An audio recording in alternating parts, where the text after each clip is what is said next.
The Lord be with you. and with your spirit. A reading from the Holy Gospel according to John. Glory to you, O Lord. Jesus said to his disciples, "As the Father loves me, so I also love you. Remain in my love. If you keep my commandments, you will remain in my love, just as I have kept my Father's commandments and remain in his love. I have told you this so that my joy might be in you, and your joy might be complete. This is my commandment: love one another as I love you. No one has greater love than this, to lay down one's life for one's friends. You are my friends, if you do what I command you. I no longer call you slaves, because a slave does not know what his master is doing. I have called you friends, because I have told you everything I have heard from my Father. It was not you who chose me, but I chose you and appointed you to go and bear fruit that will last, so that whatever you ask the Father in my name, he may give you. This I command you: love one another." The Gospel of the Lord. Praise to you, Lord Jesus Christ. Please be seated. Magandang umaga po ulit sa inyong lahat, and welcome to the Minor Basilica of Our Lady of the Rosary of Manaoag.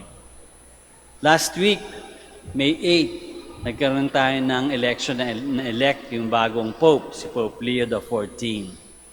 Kakaiba yung election na yun sa election na ginawa natin 2 days ago, May 12. Dahil itong election na ito, election ng Pope, ay mas pinagdasalan ng maraming cardinals at ng buong simbahang Katoliko. So walang kampanya.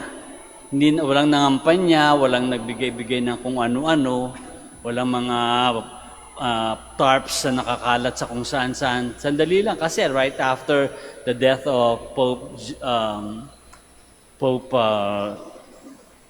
what's his name now? Pope Francis. After Pope Francis, sandali lang, inelect na yung bagong Pope. Pero nang umpisa dito ay yung dasal, maraming dasal na ginawa. It was preceded by a lot of discernment and prayer. Kaya naniniwala tayo na si Pope Leo XIV was chosen by God. He was chosen by God.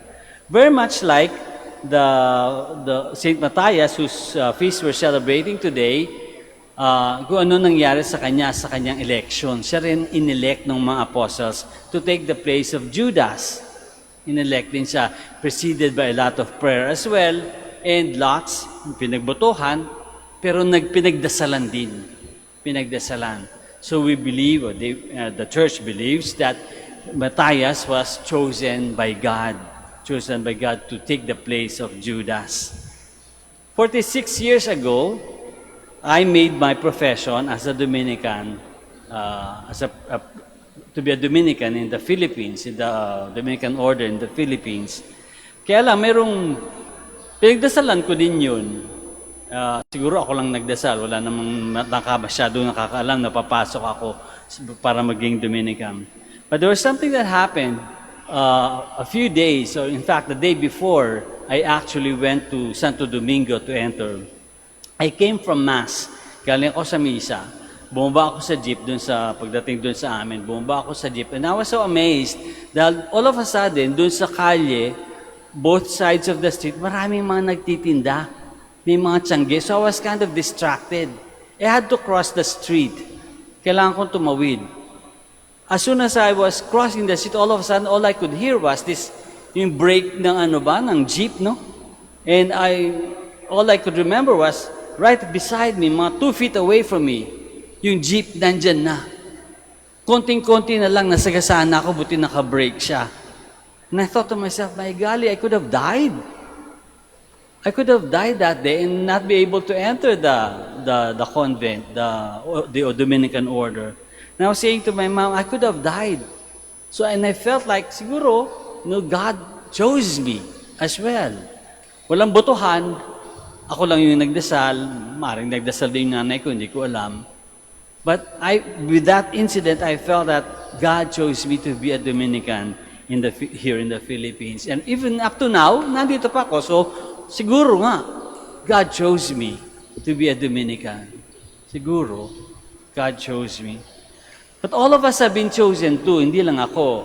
Lahat tayo have been chosen in baptism.